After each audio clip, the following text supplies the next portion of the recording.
Boa noite, galera que está entrando agora. O tema de hoje é geopolítica e meio ambiente, tá? Acho que essa lista aí já foi, a Dé já carregou para vocês. Opa, o que mais entrou?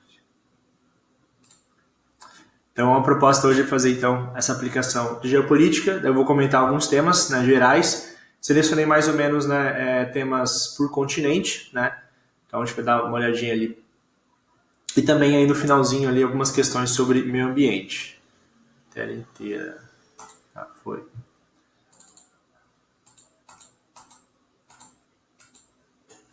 Então vamos lá. Então primeiro ali a gente começa então de geopolítica, né? Primeira questão.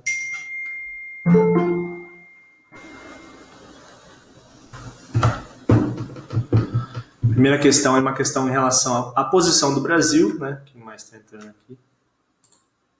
Posição do Brasil em relação a posicionamento político do Conselho de Segurança, né? Então, primeira questão ali, pode começar já em 2 minutinhos para cada questão.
Bom, galera, para essa questão, né, a gente tem aí, desde o fim do governo PT, né, entrada de Bolsonaro, um alinhamento maior com os Estados Unidos e, evidentemente, um distanciamento aí da China em relação aí às políticas econômicas, né, embora na questão geral, né, de trocas comerciais, né, ainda a China continua sendo parceiro, o primeiro parceiro ali do Brasil.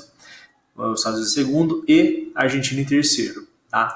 Então, há duas questões citadas no texto, né, em relação à permanência, né, da ocupação das colinas Golã, que foi ocupada aí na Guerra dos 6 Dias, né, e também ali numa posição ali de transferência da embaixada brasileira de Tel Aviv para Jerusalém. Só para entender essa questão, Tel Aviv é a capital oficial segundo aí a divisão do território ou a partilha, né, da Palestina, feita em 47 pela ONU. E Jerusalém seria uma cidade neutra, né? Então, essa mudança, na verdade, ela começou a partir do governo norte-americano, né, já no ano passado, né? Então, você tem essa relação ali entre duas questões que foram vetadas, né, pelo Conselho de Segurança da ONU. Quer dizer que o veto, na verdade, ele acontece quando um dos 5 países, né, não concorda. Então, para ser algo unânime, né, todos têm que concordar ali com a decisão. Então, no item A, ele coloca que, em relação aos eventos, né, são 2 eventos. Então, o primeiro evento, né, então a questão ali da ocupação das colinas Golã, uma aproximação do Brasil em relação à posição dos Estados Unidos, né. Na verdade, né, é uma aproximação do Brasil com relação a Israel, né. Então, isso obviamente, né, com o apoio da atuação ali de Israel permanentemente ali ocupando as colinas Golã desde a Guerra dos 6 Dias. Só para relembrar, colinas Golã, importância ali da nascente, né, do Rio Jordão. Já no item 2, né, um potencial distanciamento do Brasil em relação à posição da maioria dos países do Conselho de Segurança da ONU. Assim, não dá para inferir no texto, na verdade, e quantos, né, mas nesse caso dos 5, né, houve ali um deles somente teria poder de veto, mas seria sim contrário, né, à decisão ali dos países em relação ali ao Conselho de Segurança. Especificamente ali também a questão de transferência, né, da capital, porque isso viola o acordo, né, da partilha da África, onde Jerusalém não poderia ser dominada ali por um único país, no caso Israel. Então, uma cidade que tem 3 grupos principais religiosos, né? Então ela ficaria ali como cidade internacional, que é uma questão meio bizarra, né? Uma cidade tão importante para várias religiões seria de ninguém, entre aspas, né? Então, só se a ONU tivesse de forma permanente no território, coisa que não aconteceu. Então, ali é primeiro, né, a aproximação do Brasil em relação aos Estados Unidos, com certeza, né, nesse caso, apoiando, né, as decisões norte-americanas ou também israelenses, já que Israel, né, é um forte aliado dos Estados Unidos. Então, e tem ali primeira questão.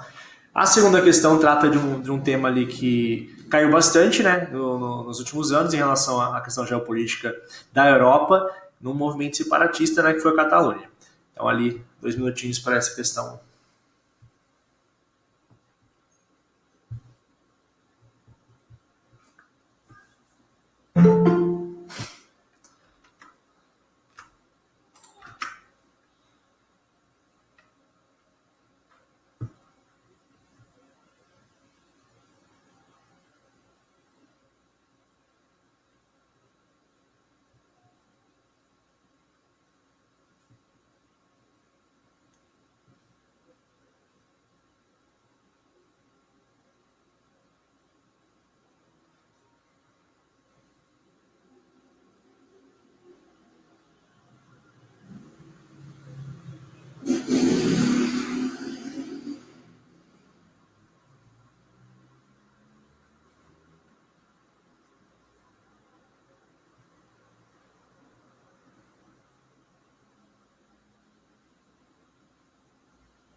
Bom, então nessa questão ele coloca o texto do aniversário, né,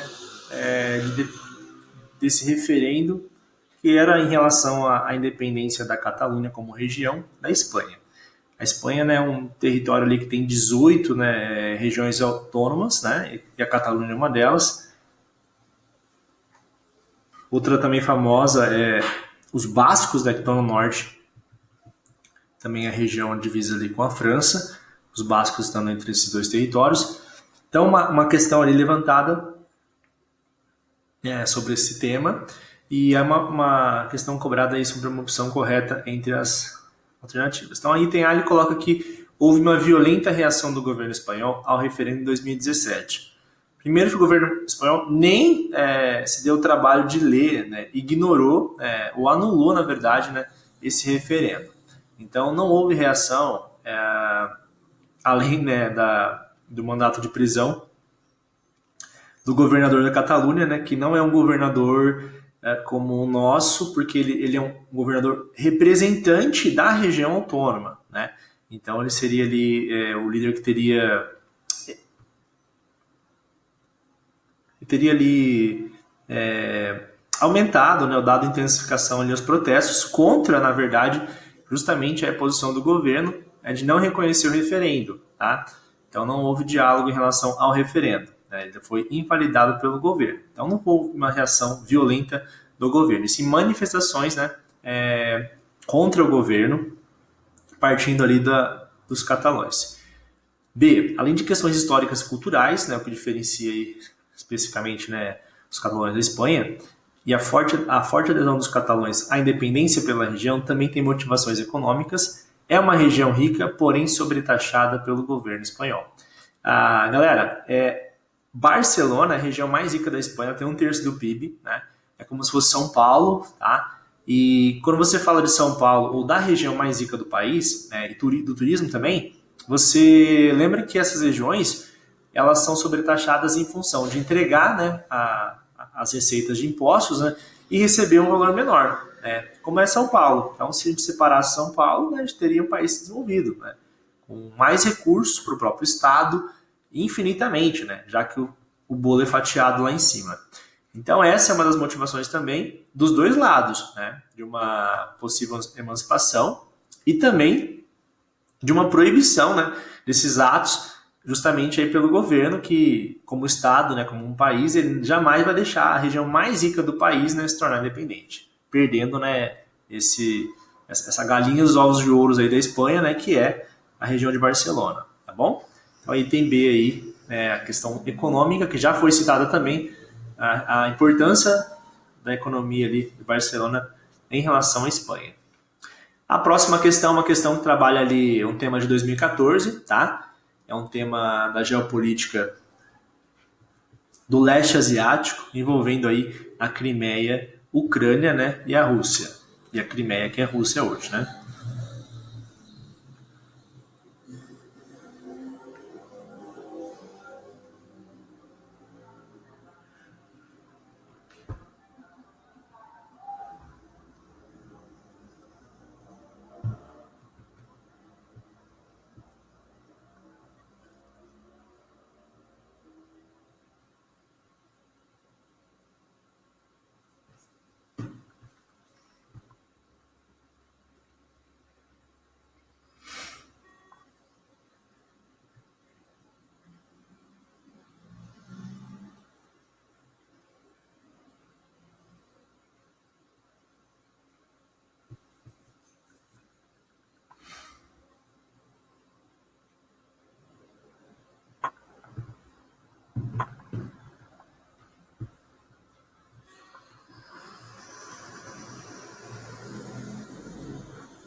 Bom, galera, a questão em si ela é fácil, né? Mas o tema é interessante, né, para relembrar aí uma questão que ainda gera uma repercussão no cenário europeu, especialmente porque a questão em si da Crimeia sendo anexada pela Rússia, né, um território que passa a integrar o país, né?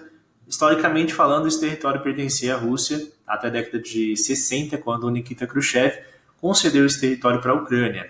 Então, existiu no passado já uma permanência nessa região de russos. E quando acabou a União Soviética, a Crimeia ela queria, né, se unificar à Rússia, coisa que aconteceu, né, de imediato.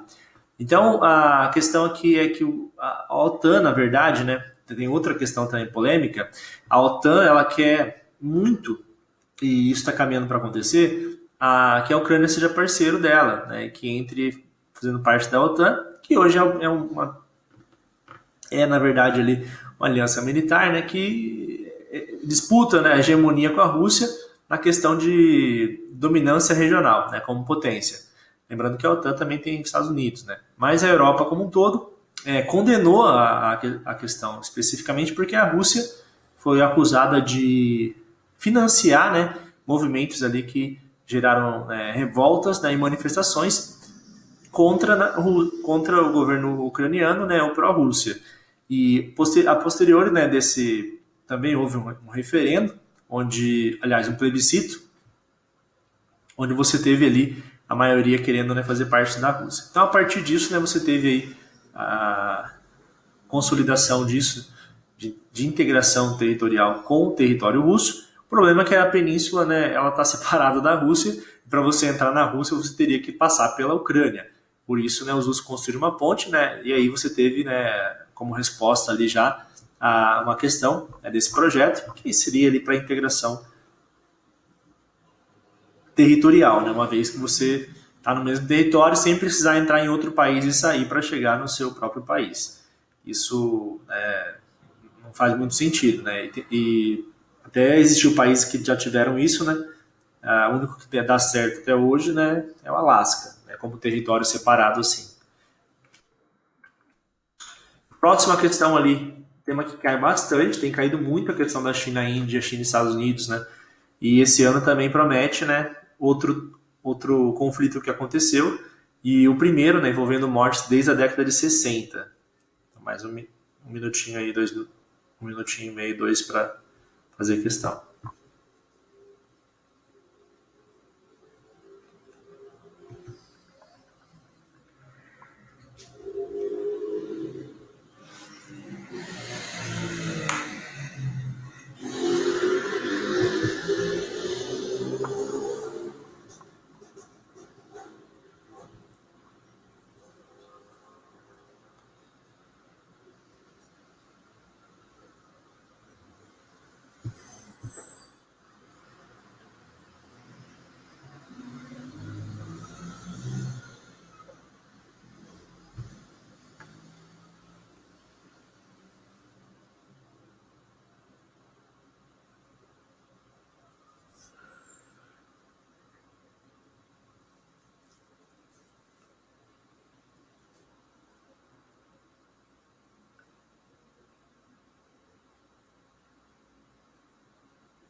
Bom, galera, então essa questão aborda aí as principais características dos dois países, que atualmente, né, são os países que mais crescem no mundo, as maiores populações do mundo. E dos emergentes, eles ocupam, né, na posição dos BRICS, né, as principais posições. E as secundárias, né, Brasil e Rússia. África do Sul, então, nem se fala. Bom, então, primeiro, a Índia baseia sua matriz energética no petróleo e energia nuclear, e a China prioriza gás natural e carvão mineral. Bom, é muito comum cobrar essa questão da China e da Índia, já que esses dois são os maiores consumidores de carvão mineral do mundo, uma vez que ambos possuem vastas reservas de carvão. Então, a nível de percentual, isso chega a 60%, 70%, né, na Índia e até mais de 70% na China, o uso de termoelétricas a carvão para a produção de energia. Então, não é baseado no petróleo, né, e energia nuclear. Apesar de ter China e Índia, né, produção aí em termonucleares. Dois, e por que, né, elas não produzem mais? Né? Porque o carvão é infinitamente mais barato, ao ser usado em termoelétricas e também mais poluidor. Dois, a China implantou um rígido programa de controle da natalidade. A Índia não tem demonstrado a mesma preocupação ao longo das últimas décadas. Fato real, até recentemente o fim da política do filho único, né, na China, com a possibilidade do segundo filho. Né? E até agora tem uma outra questão, né, de poder até aplicar uma multa para quem não tiver o segundo filho, mas isso não está na prática, não existe ainda. E a Índia, né, recente aí, aumentando muito mais em relação ao crescimento vegetativo, né, muito maior do que a China, então possível aí passando aí o território chinês em população, né, nos próximos anos. Então a 2 ali, né, correta, né, esse programa da política do filho único, né, com certeza reduziu o crescimento e acelerou o processo de envelhecimento do país também. Fato que hoje, né, a China tenta retornar, ou contornar, aliás, essa questão. 3. A China dispõe de uma maior diversidade cultural. A Índia possui uma cultura milenar, o que lhe garante maior homogeneidade étnica e linguística. As duas cidades são milenares, né?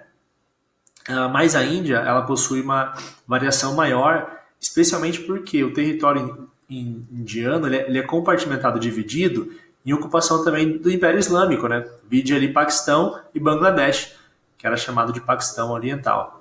Além do território norte, né, também ali dos tibetanos, próximo ao Nepal, lembrando que o Tibete, né, foi anexado pela China, né? Então você pode falar que a China tem tibetanos porque ela ocupou o território, não porque esses povos estavam inseridos, né, em seu território. Vale lembrar também que a China, na década de 60, Mao Tse-tung ele protagonizou ali a Revolução Cultural, né, que foi uma caça, um extermínio às outras etnias no seu território, a fim de, entre aspas, né, prevalecer somente a etnia Han. A etnia Han é o nome dado ali à etnia chinesa, tá bom? Então a China ela possui uma menor diversidade cultural do que a Índia, né, que possui uma variação muito grande de cultura, até dentro do hinduísmo, né, as castas evidenciam isso. As castas, além de ser uma segregação racial, também segregam, né, por cor da pele. Né? Os brahmanes, né, numa escala, eles são os mais claros e os intocáveis, né, os de pele mais escura. Então, 2 ali como correta, 3 incorreta. E a última, o modelo econômico chinês privilegiou a produção industrial e a Índia está se convertendo numa economia de serviços, na qual se destaca setores como tecnologia da informação e biotecnologia. Então a Índia é hoje o maior mercado de telemarketing e de manutenção à distância dos mercados de língua inglesa, né? Então o destaque para a China realmente, né, seria na produção industrial. Então está correto aí essa característica, né, que mais se aplica à economia dos dois países. Então a 2 aí e a 4.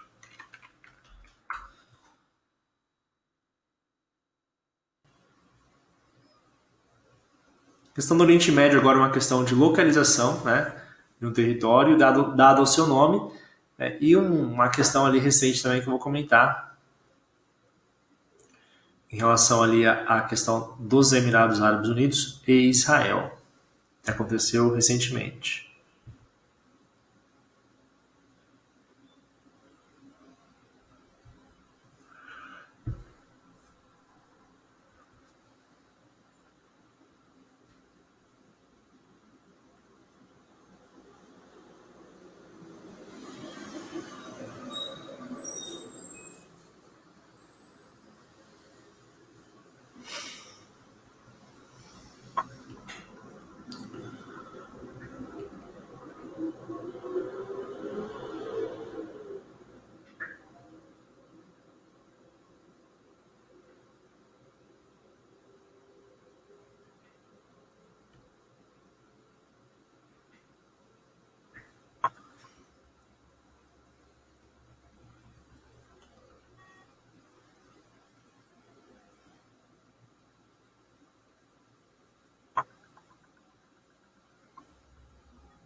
Bom, galera, essa é uma questão direta, né? Então, assim, cobra o nome do canal, né? Mas você pode relacionar ele ali com a informação, né, que vem na sequência ou eliminar ele, por exemplo, né? Aí, Estreito de Gibraltar, né? É a entrada ali que divide Marrocos com a Espanha na entrada do Mar Mediterrâneo, né? Então, Europa. D, Estreito de Dakar. Dakar é a capital, né, do Senegal. Então, um território ali foi famoso pelo Rally Paris-Dakar, né, que está numa região já do Saara. C. Estreito de Oman. Poderia até ser, né? Oman está ali, né? Na sequência. E as tensões na região ocorrem principalmente pela influência militar chinesa nos países do Golfo Pérsico, né? A maior influência militar é norte-americana, né? Então você tem ali também a presença forte da OTAN em função desses países serem colônia, ex-colônias ali europeias. Então a China, né, não tem essa força ou influência nessa região ainda. A região de maior influência da China hoje, desse ponto de vista geopolítico, né, é o leste da África, tá? Aí na B, Estreito de Hormuz, né, que é o nome dado a essa região, e o preço mundial do barril de petróleo é influenciado pelas tensões que ocorrem no local, né, como por exemplo a Guerra do Golfo, né, que fechou essa região, a Guerra do Irã-Iraque, né, então seria a resposta correta aí. E a A, né, você tem uma justificativa ali também, questões geopolíticas mundiais são pouco influenciadas pelo que ocorre no local, já que errado, né, já que o que ocorre no local influencia diretamente o preço do petróleo a nível global. E recentemente, né, o Emirados Árabes Unidos reconheceu Israel como país, criou um acordo ali com o território israelense, né? Israel propôs ali a reduzir, né, ou acabar com a construção de assentamentos no território ali da Cisjordânia, território que deveria estar ocupado, né, pelos palestinos, já que os Emirados Árabes Unidos são defensores da causa palestina e apoiadores do Estado palestino, né? Então é uma questão contraditória, né? Mas ambos têm um inimigo em comum, que é o Irã. Então o Irã não ficou nada feliz com essa notícia, né, dos Emirados Árabes Unidos, que é o segundo país do Oriente Médio a reconhecer Israel como um país, né? O primeiro aí sendo o Egito.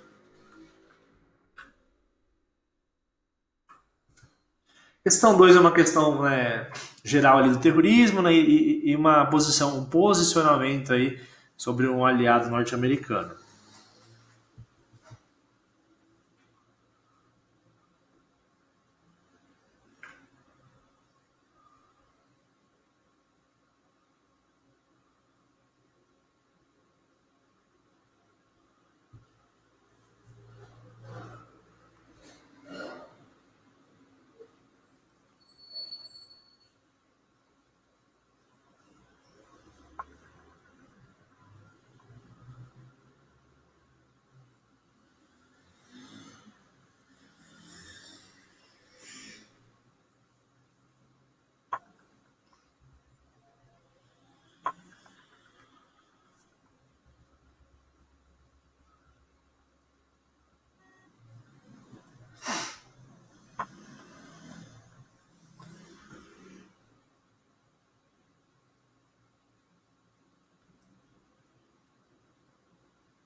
Bom, a questão você tem ali um Ctrl+C, Ctrl+V, né, em relação às características, né, tanto da Arábia Saudita quanto do Estado Islâmico, né, mas poderia ser, por exemplo, a Arábia Saudita, poderia ser o Irã, né, só que aí não seria aliado dos Estados Unidos. Muito comum nos países do Oriente Médio, justamente ali países que não respeitam em nada, né, até condenam a questão da mulher, até a sua... ela não pode nem aparecer, né, entre aspas, porque ela é condenada como pecado. Então é uma questão, né, não só da Arábia Saudita, mas do Oriente Médio, né? Mas diferente do Estado Islâmico, por exemplo, a Arábia Saudita ela não vende as mulheres como escravas sexuais, né, e nem coloca fogo nas crianças, né, como aconteceu no Estado Islâmico. Então, apesar da comparação, né, ter até fazer sentido, né, meio exagerado, né, você atribuir aí o que o Estado Islâmico fez, quem conhece, leu, né, o que realmente aconteceu com a Arábia Saudita. Mas, enfim, né, uma questão aí da UERJ de 2020, então colocando ali a comparação entre os dois, né. Então, o que seria o ISIS, né, mas na verdade não era mais ISIS em 2007, já tinha outras atribuições, como Daesh, né, ou Estado Islâmico. Mas o ISIS era aplicado ali também, né, antes da criação do Estado Islâmico em 2014. Então, controle não existe mais, né, o Estado Islâmico ele perdeu sua área territorial, mas é um grupo terrorista. A charge ela aponta uma existência e uma incoerência entre os seguintes aspectos da política.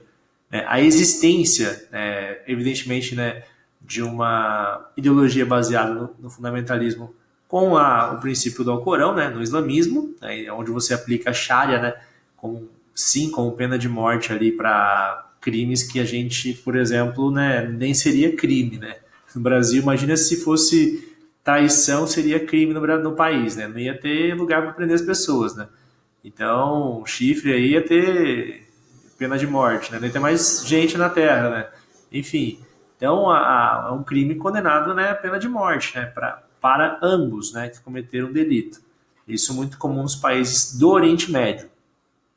Então esse fundamento, né, fundamentalismo ali acaba entrando na Constituição, né, e criando países mais ou menos, né, como se fossem teocracias, né, o Irã, que seria a teocracia perfeita, na verdade. Do outro lado, né, você tem ali uma questão que define quem vai ser aliado ou não dos Estados Unidos, que é óbvio, né, desde a Guerra Fria, você tem um jogo ali de xadrez, por exemplo, o Iraque foi aliado dos Estados Unidos, né, o Irã também já foi aliado dos Estados Unidos, né, então você tem ali países que vão entrar e sair dentro dessa aliança de acordo com os interesses, obviamente, né, norte-americanos ou do capital. Então o interesse econômico determina, né, toda a geopolítica do Oriente Médio é baseada nisso, focada num produto que eles têm em grande volume, que é o petróleo.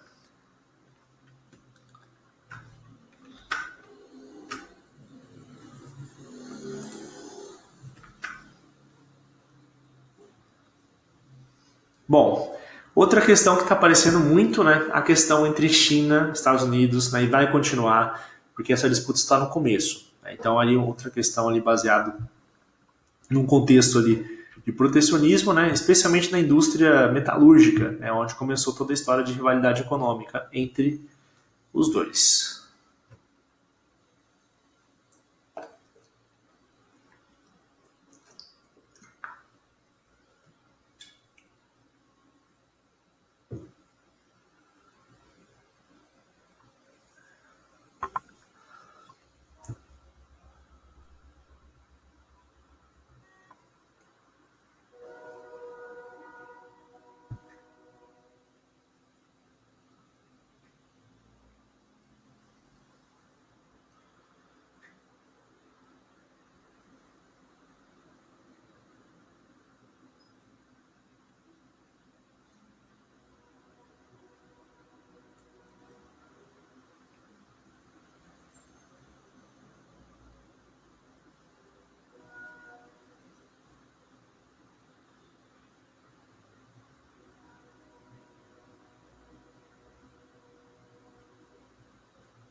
Bom, galera, essa é uma questão bem interessante, né? Então você tem ali dois países, né, que até então tinham uma boa convivência, quando de repente as barreiras protecionistas começam a se elevar. Então, entrando numa guerra fiscal, né, Estados Unidos e China. Bom, uma coisa, né, que a gente tem que pensar é que a China leva grande vantagem porque ela consegue exteriorizar o valor da produção. Como assim? Ao explorar a mão de obra barata, reduzir, por exemplo, né, a inexistência de leis ambientais, ela consegue criar um produto muito mais barato que qualquer outro país do mundo. Né? E isso é aproveitado pelos países capitalistas, né? Inclusive o Brasil, né? E o mundo inteiro. Enfim. Agora, os Estados Unidos ele tá fazendo algo engraçado, né, no mínimo, que você tem ali uma questão que criticar a globalização em relação à perda de empregos, né, que é um dos temas ali que até ajudou ele na eleição ali de Trump. Então, esse resgate aos empregos que fugiram dos Estados Unidos e foram para os países, né, onde a mão de obra é infinitamente mais barata. Então, como se pudesse, né, se esse modelo atual ele não existe sem uma produção de baixo custo. Então, é impossível, né, um norte-americano comprar um Nike lá, fabricado na Indonésia, né, uma camisetinha sei lá, da Tommy, fabricada na Malásia, Singapura, Vietnã, se ele produzir o mesmo produto, entendeu? Ele não vai pagar seus $10, $15, né? Ele vai pagar um valor muito maior. Então, você não tem como consumir, né, nesse volume usando um produto que vai ser muito mais caro. Então, uma coisa não é contraditória. Mas, né, a questão aqui é globalização. Então, na saída das empresas em função de um lucro maior, mas que favorece, né, os países capitalistas que conseguem comprar esses produtos, né, a preços muito mais baixos. E, logicamente, tem os pontos negativos, né, e esse é o ponto principal em relação aí à perda de empregos, né, e até a concorrência interna, como o Brasil sofre, né, em relação aos produtos chineses, né, o mercado interno sofre, né, sofre não, né, ele apanha e difícil ali, até para alguns setores, né, parece que o fim está mais próximo. Então, o conflito no texto, né, é expressivo aí do processo atual de fragilização dos ideais de globalização econômica, social e cultural que ganhou força nas últimas décadas. Né? Então, qual é essa fragilização? Você tem perda de empregos, né, que é o emprego ali estrutural e ocasionado pela automação, né? E essa globalização econômica, a ideia é o quê? No liberalismo é reduzir as barreiras alfandegárias, né? E isso acaba, né, favorecendo ali as trocas comerciais, né? Mas que interferem, né, também nessa questão ali,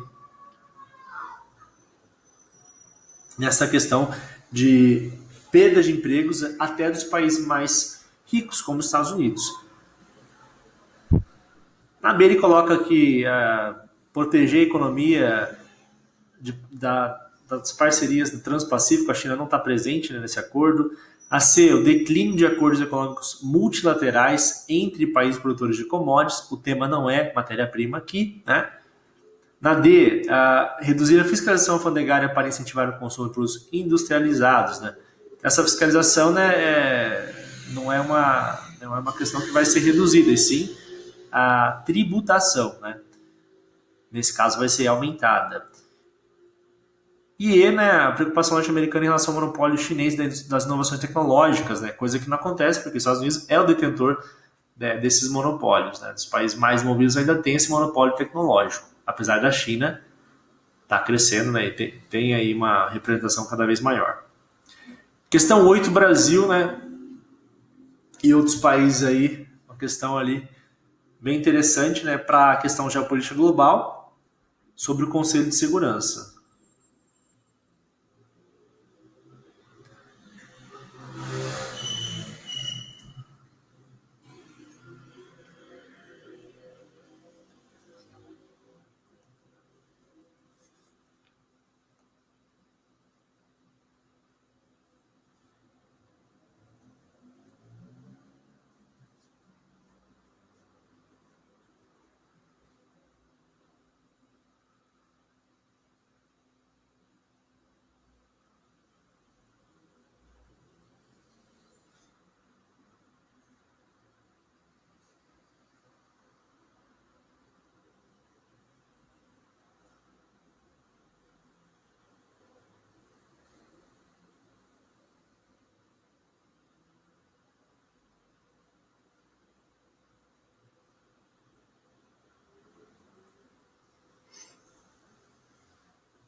Bom, galera, então uma questão bem diferente, né? Uma questão singular aí, trabalha a ideia de uma mudança no Conselho de Segurança, que é composto por 5 países, né?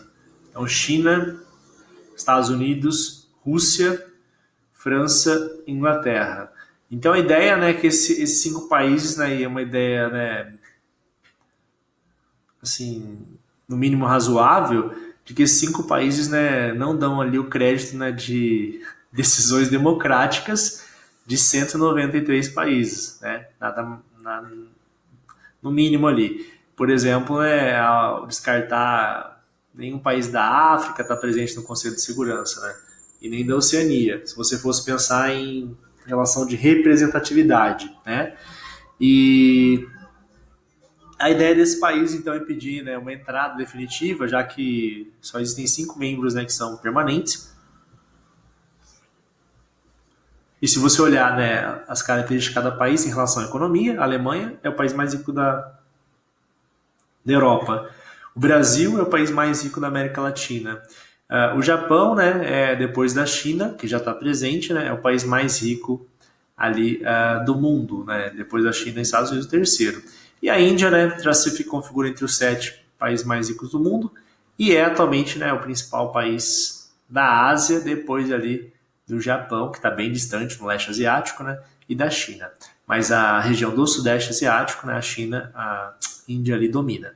Então são países, né, que têm uma importância econômica e isso, né, também demográfica e essa importância ela tem que ter uma representatividade, né? A Alemanha também não citei, mas ela é o maior país da Europa com 80 milhões de habitantes, tirando a Rússia, evidentemente, né? Bom, então esses países mencionados no texto ficam sua pretensão com base na seguinte característica comum: né? Extensividade de área territorial, né? Olha, não rola, né? Especialmente pelo Japão. O Japão é 23 vezes menor do que o Brasil, né? A Índia é metade do Brasil, né? A Alemanha eu não sei quantificar exatamente, mas não é muita coisa ali, é muito próximo ao Japão o território. É um pouco maior, com certeza. Então, não, a extensão territorial, né, não é condizente, né, com essa relação, comparando ali os 5 países que estão atualmente, né, no Conselho de Segurança. B, protagonismo em escala regional. Então, em escala regional, essa é a ideia principal, né? Esses países têm, né, uma influência econômica, né, até possivelmente militar, né? Não no caso da Alemanha e Japão, mas da Índia muito, né? Em função até da questão da Caxemira, né? O Brasil, né, é meia boca, né? Porque é um país ali que não tem tradição em conflitos e nem tem um inimigo declarado, né? Como a Índia tem, o Paquistão, né? E a China. E o Japão também, né? Que junto com a Alemanha, né? São países ali bem desmilitarizados, apesar de mudanças atuais, né, no Japão em relação às novas ameaças chinesas, né? O Japão ele passa ali a ter pela primeira vez, né, um aumento efetivo em gastos militares para aumentar seu potencial de defesa, né, e ataque também. Então ali esse protagonismo daria, né, uma justificativa desse país pertencerem ou serem membros aí do Conselho de Segurança, né? E nesse caso aí com membros permanentes. Eu vou fazer algumas questões agora espaçadas, porque não vai dar tempo, depois vocês podem pegar a lista e terminar ela, tá? Tem mais meia hora, vou fazer ali para chegar até as questões ambientais. Então, como a gente já fez de vários temas China e Índia, eu vou pulando, né? Vou agora fazer um da Rússia, né? E depois da América Latina, tá bom? Então, 2 minutinhos aí para esse.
Bom, galera, então, questão ali, cobre ali características gerais da Rússia, né? E quais seriam as corretas? Na primeira, a Rússia é o maior país do mundo em dimensão territorial, né? Sim, é dobro do Brasil, de 17 milhões de quilômetros quadrados, em função da área que abrange, apresenta diversos tipos de vegetação, tais como tundra, floresta boreal, as estepes, entre outros. Então, justamente nessa área longitudinal, né, mais próxima ali da área polar, né, onde você tem a tundra, a boreal, estepes, até a parte central da Rússia. 2. A ampla faixa latitudinal que a Rússia ocupa resulta em diferentes fusos, em que se considera 1 hora a cada 15 graus de latitude. Quase certo, né? Só que não é latitude, é longitude, né? Então a faixa que ela ocupa a Rússia é longitudinal, né? Entre então oeste e leste, né? E não em relação ao norte e sul. Então a 2 está incorreta. 3. O fuso também, tá, galera? Longitude, né? E não latitude. 3. O Volga é um dos mais importantes rios da Rússia, assim como outros sistemas fluviais do mundo. É utilizado para navegação, geração de energia elétrica e também sofre os impactos ambientais. Então o Volga é o maior rio da Europa, só que ele fica só na Rússia. Então, na verdade, o maior rio da Europa geralmente ele é citado como Danúbio, né? Uma vez que o Volga está inteiramente na Rússia. E também congela, né, durante o inverno. Então, correto aí. 4. O extenso território da Rússia favorece a diversidade das atividades agropecuárias. No extremo norte do país, onde há vegetação de tundra, ocorrem solos férteis em função de gelo e da presença de matéria orgânica decomposta, o que faz essa região a principal produtora de grãos. É impossível cultivar nas áreas polares, né, na região da tundra, porque o solo está congelado, né, o que é o permafrost. Então não há possibilidade de produção agrícola. E a Rússia tem uma dificuldade nessa produção, né, a produção é mais concentrada na Rússia europeia e não na asiática. E a última, a Rússia é um país que possui províncias ricas em petróleo e gás. A maior parte dos oleodutos e gasodutos estão na parte ocidental, né, ou na parte asiática, e abastecem a Rússia como os outros países da Europa. A Rússia hoje é um dos maiores produtores de petróleo e o maior produtor de gás do mundo. Uma empresa estatal chamada, que ainda existe, né, que é a Gazprom, que é a maior empresa distribuidora de gás do planeta. E o gás também pode ser uma arma estratégica da Rússia, especialmente durante o inverno, quando a Europa tanto precisa, né, para o seu aquecimento e a sua calefação de casas que estão na região mais ao norte. Então, o combustível, né, é entregue pela Rússia e isso é uma arma, né, estratégica, se você pensar nisso aí como um produto, né, que durante o inverno, se ocorrer o desabastecimento, né, a gente está falando de pessoas que podem morrer de frio, né, em suas casas. Bom, então aí a 1, a 3 e a 5, né?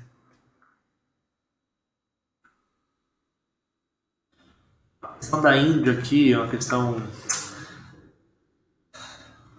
Esse ano provavelmente vai cair de novo, então eu vou parar nela aqui, porque no meio do ano, né, houve um confronto entre a China e a Índia, né, causando a morte de mais de 50 pessoas, os quais 40 eram chineses. Literalmente, né, nessa região, ocorre ali uma fronteira mal dividida, especialmente pelos britânicos, né, que colonizaram a região, e gerando a guerra do Paquistão-Índia, né, e também da China, da região ali, Aksai Chin, né, que é um território, na verdade, pertencente à região ocupada do Tibete.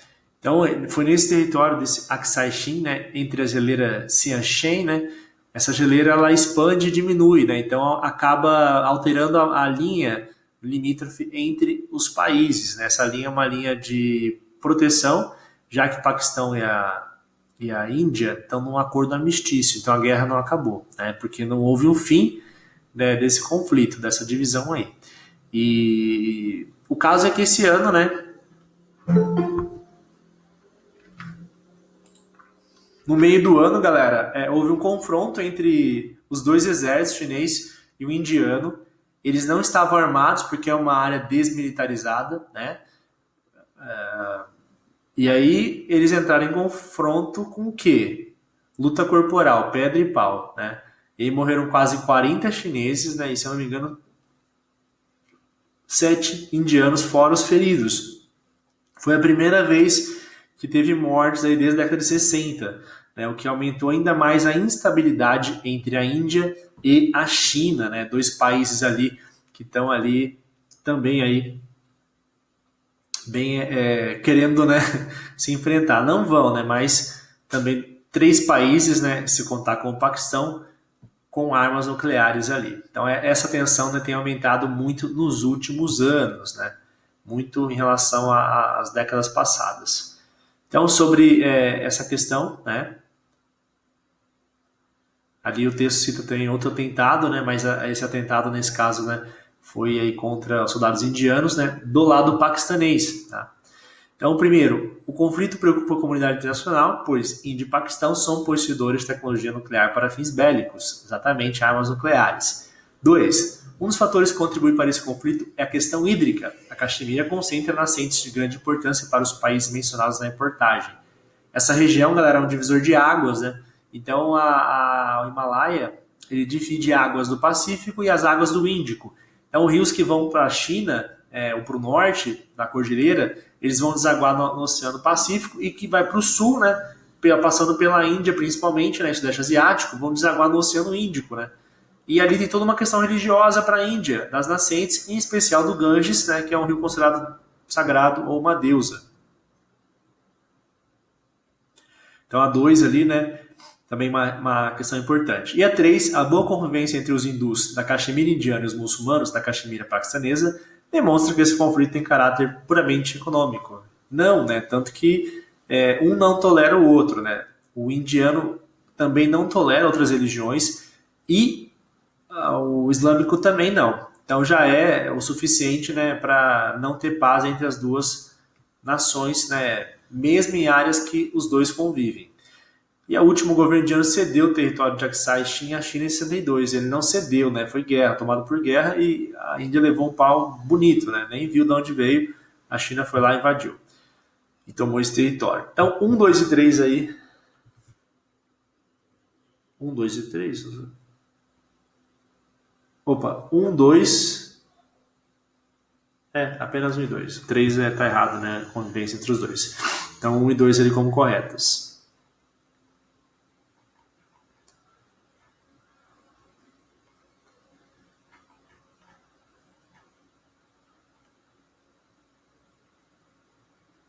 Bom, é uma questão também do Oriente Médio, né, sobre Israel, né, uma questão sempre presente aí, dois mapas mostrando a partir da partilha da Caxemira, né, e aí o início foi a guerra da partilha? Não mostrou, tá bom.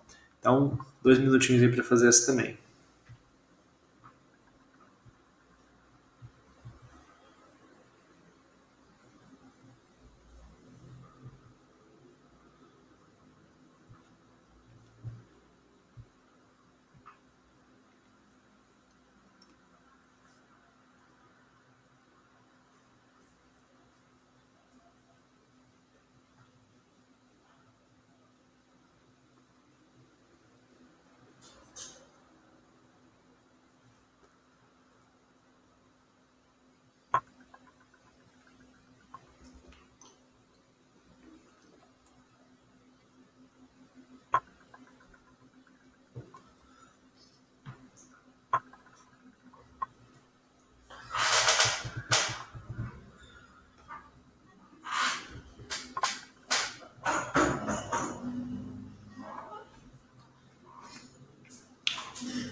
Bom, galera, uma questão fácil, né, sobre o tema.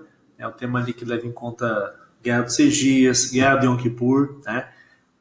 E em especial um tema que até hoje, né, ele existe em função da ocupação de territórios, não só dessa região, mas também, né, por Israel, como a gente viu em outra questão,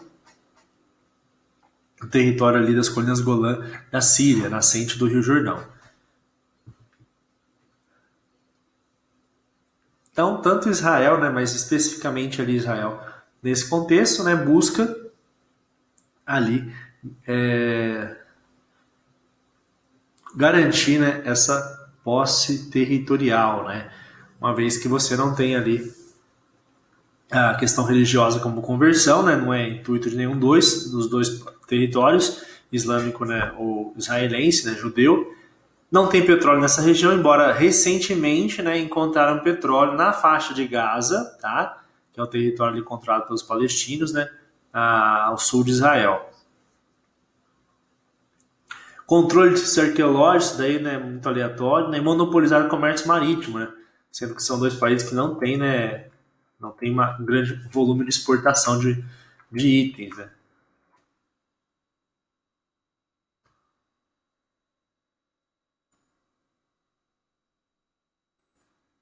Bom, aí duas questões da América Latina aí para a gente fazer, né, um especial ali sobre a América Central e Cuba, né, América Central Insular. Então, uma questãozinha ali.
Bom, galera, então essa questão aí trabalha, né, uma importante rota comercial, e o canal do Panamá como um canal importantíssimo para os Estados Unidos, já que ele terminou sua conclusão, né, em 1914, começado pelos franceses, né, que também construíram o canal de Suez. Mas os franceses não conseguiram, por dificuldades relacionadas à Malaya, concluir o canal.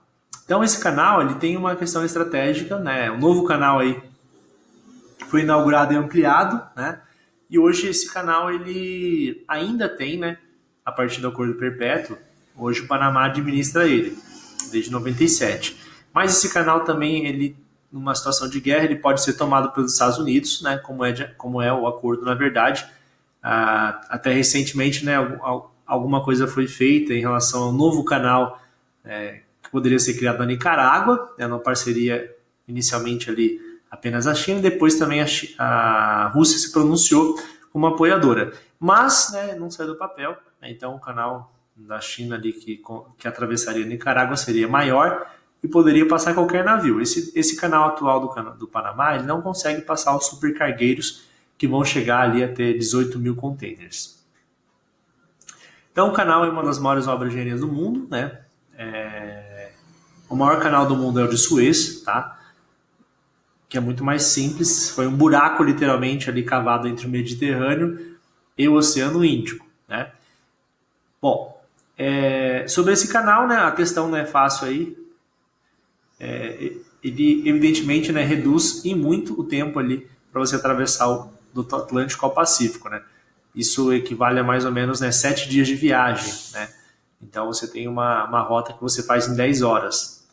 E cada navio paga de acordo com o tamanho, né? De 200 ali até a cerca de US$ 1 milhão para atravessar o navio inteiro. Aí você pode achar caro, mas um navio em média gasta isso por dia, né? 200 ali a 300 mil dólares para navegar um dia. Bom, e aí tá o 3 ali para encerrar América Central, Cuba, e depois a gente vê ali 3 questões sobre a questão ou as questões ambientais.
Bom, galera, como vocês sabem, né, Cuba ali teve uma ascensão, né, a partir da Revolução e um declínio a partir do fim, né, da União Soviética. Então, entre 59, né, a Revolução diretamente não era socialista, mas acabou, por interesses mútuos, né, a União Soviética apoiando Cuba ali. E isso foi vantajoso para Cuba, né, durante enquanto durou. Então, esse casamento durou até 90, quando acabou a União Soviética, e aí Cuba entrou, né, numa espiral ali para o fundo do mar, né, economicamente falando.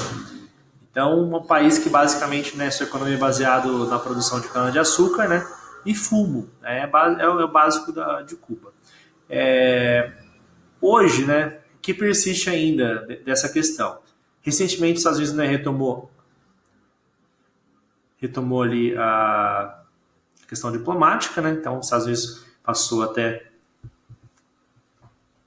a gerar um fluxo maior para o turismo, né, e de receitas também para o país, e o país passa por uma onda, né, de abertura econômica, especialmente com empresas, né, multinacionais, e também a liberação de serviços, né, que antes eram proibidos, como, por exemplo, cortar cabelo, né, vender uma coxinha, isso, algumas áreas eram proibidos, isso daí. Legalmente falando, era proibido, né? Então, sobre isso, né, a maior dificuldade de Cuba, com certeza, é o regime, né, socialista, que ainda persiste, mesmo ali tendo eleições, né, só tem um partido, então, né, não mudou muita coisa. E uma questão, né, que persiste desde a crise dos mísseis, que é o embargo econômico, né, a expulsão da OEA e o fim dos relacionamentos diplomáticos entre Estados Unidos e Cuba, que foi reatado no governo de Barack Obama. Então, o que persiste ainda é a não permanência, né, porque ela não quer, na verdade, Cuba fazer parte da OEA. A OEA, para quem não lembra, é a Organização dos Estados Americanos, né, que é tipo uma ONU da América do Sul. E o embargo econômico persiste, né, que afeta ali o mercado ali, não é tão expressivo, né, mas afeta o mercado econômico cubano. Então, sobre esse tema, né, e a dificuldade econômica, né, de Cuba, principalmente, né, que for correto ali, né? Vou para a resposta direta já porque o tempo está acabando. Então, o que prevalece, né? O bloqueio econômico, né? Especialmente o embargo econômico, as deficiências do modelo da economia planificada, né? E a crise de 2008 que afetou o mundo inteiro. Então, ela também sofre porque se existe um turismo, né, que é uma principal fonte de receita hoje, esse turismo vai ser afetado e Cuba, evidentemente, vai sofrer com isso. Já que ela conta há muito tempo já com empresas, né, especializadas no setor de turismo, né, como resorts, né, serviços de turismo para as praias, né, que é o principal ali, a principal área procurada por turistas, né, além lógico, né, de você também conhecer a estrutura da cidade, especialmente a Havana, né. Então ali letra D, né, seria a correta. Aí, galera, aplicando aí algumas questões de meio ambiente, o tema tem caído bastante a pegada ecológica, né? Um pouquinho sobre aquecimento global, né? De forma geral ali. Essa questão do Unesco tá bem legal, né? Vamos fazer isso daqui, tá? Tema bem atual aí.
Então, galera, essa questão trabalha a ideia aí você consumir produtos, né, especialmente produzidos mais próximos da sua casa. É uma ideia interessante porque você vai reduzir a emissão do CO2 no deslocamento de carga. Né? E uma questão legal para a gente pensar aqui como Estado, é cada vez mais difícil você ter produtos, né, especialmente, por exemplo, derivados do leite, né, até carne, porque hoje a gente está numa onda de monocultura, né, da cana-de-açúcar, da laranja, que tem expandido essas regiões no estado de São Paulo, além da silvicultura também, para a extração ali do látex, né? O estado já é o maior produtor do Brasil, e também, né, de resina, também o maior produtor do Brasil. Então, esse distanciamento dessas atividades de outros alimentos, né, vai encarecer o custo e também trazer alimentos, né, de lugares mais distantes, o que justamente causa essa questão da emissão de CO2. Né? Então, a ideia principal aqui é que esses rótulos, né, tivessem a quantidade ali, justamente, né, do gasto em relação à distância, né, que eles geraram em função da emissão de CO2. Essa seria uma marca, né, de quanto você estaria prejudicando, entre aspas, em termos de emissão, o que é chamado de pegada do carbono. Né? Então, a pegada quer dizer a marca ou o rastro que você está deixando, né, no planeta. Tá? Então, é um tema bem aplicado ali e associado totalmente à questão do aquecimento global. A questão 3 é uma questão ali sobre as abelhas, né? Você já deve ter lido aí. A gente fez algumas na semana passada, né? A questão das abelhas ali é uma questão bem fácil, né? Mostra também a importância e redução da população desses insetos, né? E aí aponta, né, por uma possível causa. Essas causas ali, quais seria?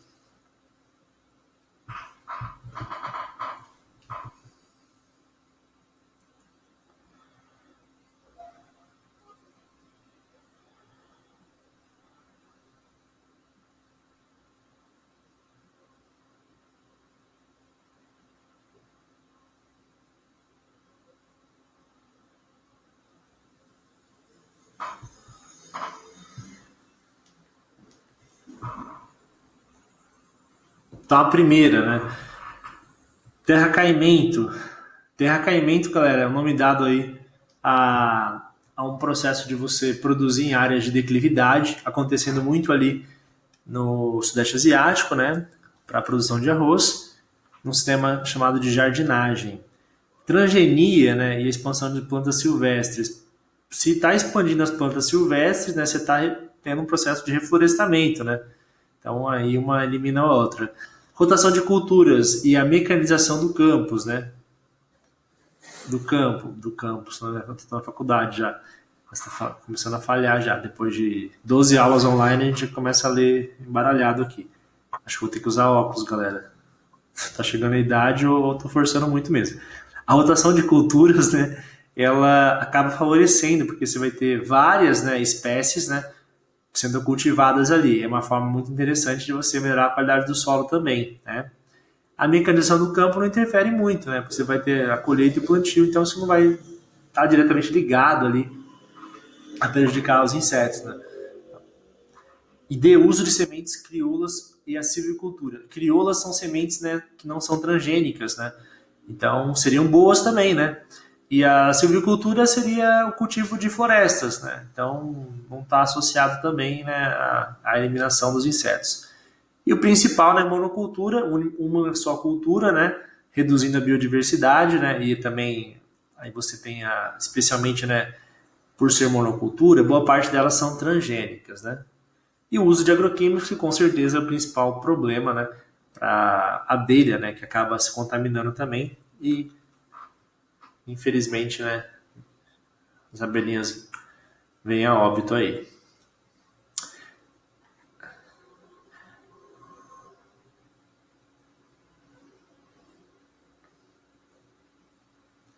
A questão 5 aí até a 7 são questões que apresentam um conceito, né, e pede qual o problema que se refere aí. Então a questão 5, né, uma questão de um problema ligado, né, de um problema não, de uma causa ligada a um problema.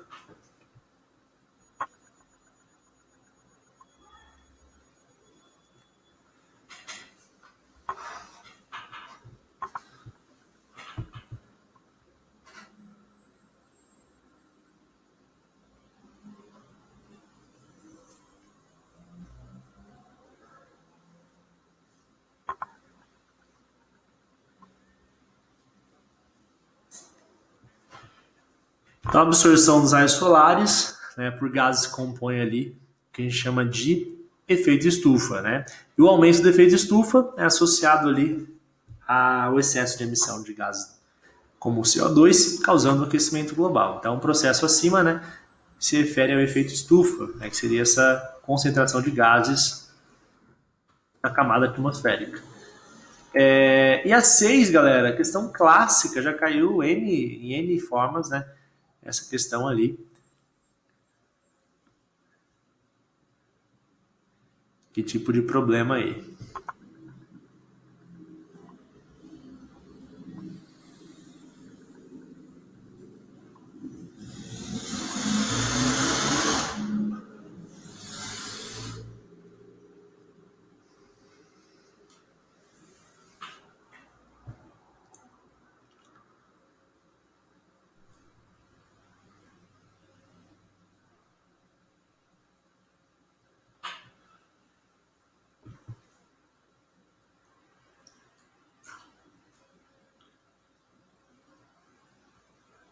Bom, na 6, galera, vocês estão vendo que a fumaça está subindo aí completamente na vertical. O que isso indica? A ausência de ventos, né? Justamente está se concentrando numa camada mais escura, acinzentada, que é chamada de smog, né? Essa questão, né, trabalha dentro então de uma área poluída, numa cidade, né? Emissão de gases e sem circulação atmosférica. Então, a questão, né, retrata ali algo que acontece quando uma massa fria se instala na região e reduz a temperatura do solo durante justamente o inverno. Nesse caso, seria inversão térmica, que acontece de forma natural. Basicamente, não ocorrem os ventos, né? Mas, por causa da poluição, aí esse é o problema sendo agravado, um problema de saúde pública em função de pessoas que possuem problemas, né, respiratórios. Tá? Então, aí, 6, inversão térmica, né? E a 9, né, questão ali bem atual também, né? Para a gente encerrar aí a de hoje, né? Você tem ali várias regiões do mundo, né, e do Brasil também, que estão em destaque aí. Qual é essa ocorrência?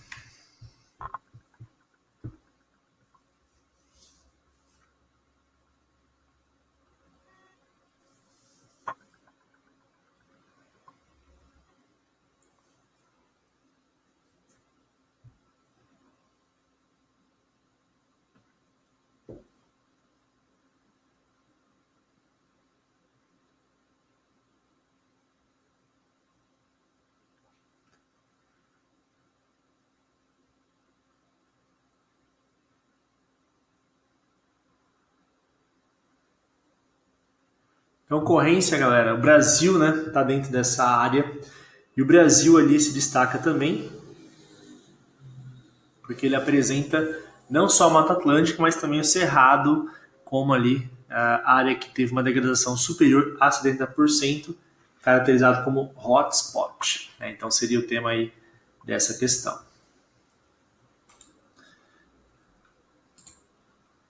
Bom, galera, por hoje é só então. Boa noite para vocês, tá? Se cuidem aí. Bom restante de semana, logo mais ali, nosso final de semana.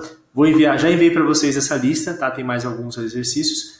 E vou enviar também um aprofundamento, né? Que seria ali, dentro desses temas ali, segunda fase. Beleza? Valeu, galera. Um abraço. Bom soninho para vocês aí. Bom descanso.